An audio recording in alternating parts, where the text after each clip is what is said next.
All right, let's dive into something that's really at the core of faith, this delicate dance between unity and humility. So let's kick things off with a pretty big question, right? Why do we even have a central place of worship? I mean, what's the real point of a place like the Kaaba? Well, the source material is super clear about this. It's not for God. God doesn't need a building, right? No, it's for us. It's meant to be this spiritual anchor, a place for all of humanity to find unity. Okay, so if that's the goal, what does that actually look like? What is this true center of unity supposed to be? Let's dig into that. You know, this idea of spiritual unity, it's got nothing to do with your passport or your family tree. The sources tell us it's all about an internal connection. It's a bond that's built on just one thing: sincere submission to God. It's about sharing a moral compass and just wanting to do good together. And listen, this isn't just some high-in-the-sky idea.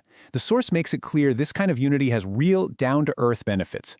We're talking about things that help you mentally, things that make society stronger, that give you personal discipline, and at the end of the day, it just helps you become a better person. But you know how it is. Ideals are great, but holding on to them? That's the tough part. And the source we're looking at points to this huge turning point in history, where this beautiful idea of unity, well, it started to go wrong. Dangerously wrong. And we're not talking about a small tweak here. This was a massive, fundamental shift in what people thought faith was even about. The whole focus moved away from the spiritual and got stuck on land, on territory. It went from being for everyone to being just for our tribe. Okay, look at this. This really lays it all out. On one side, you've got the original idea, submission to God, period. Unity based on being good people. But then, look at the shift. Suddenly, it's not about God anymore. It's about loyalty to a specific place, a specific group. Unity becomes about thinking you're the chosen ones, and everyone else isn't. And the fallout from this was huge. It totally flipped the script. What was supposed to be a personal journey of submission to God became all about your group identity. It created this us versus them world, which was never the point. Now you might be thinking, okay, that's ancient history, but it's not.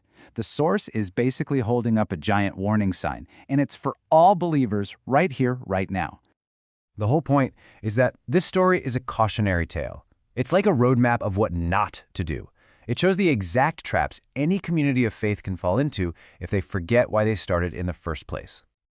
And wow, the source does not hold back here. It says, look, the Muslim community might be less corrupted now, but they're not immune. It's literally predicted that they're on the same trajectory, heading down the same dangerous road. So what's the modern version of this trap? Well, the source points to something really specific. It's the danger of letting other books, or even just cultural habits, become more important than the Quran's central message, that core message of just pure, simple submission to God. Okay, so if that's the warning, what's the antidote? How do you avoid that trap? Well, the source gives us a perfect example, and it's Prophet Abraham, right at the moment he's building the Kaaba. I mean, just think about this for a second. He's doing something that will echo through history forever. And what does he say? He prays, "Oh, our Lord, please accept this from us." It's not a victory lap. It's a humble plea. That is just a masterclass in humility, right there. Let's just break down his mindset. Step 1, he does this incredible, world-changing deed for God. Step 2, he takes absolutely no credit for it, no sense of entitlement, nothing. Step 3, he then begs God to just accept it. That right there, that's what total submission looks like. So the lesson is crystal clear, isn't it? True faith isn't about the grand things you do. It's about how humble you are while doing them. It's about putting all your trust in God's acceptance, not patting yourself on the back for your own achievements. So, where does that legacy of humility and submission live on today? Well, it continues in the Hajj, the pilgrimage. The final prophet taught the exact rituals that build on the foundation Ibrahim started.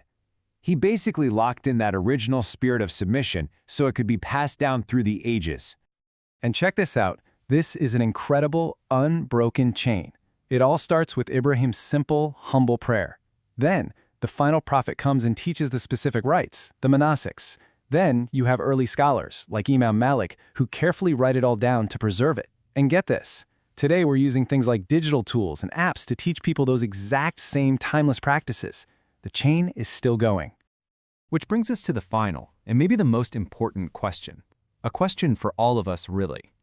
When we do things, acts of worship, acts of service, how do we check ourselves?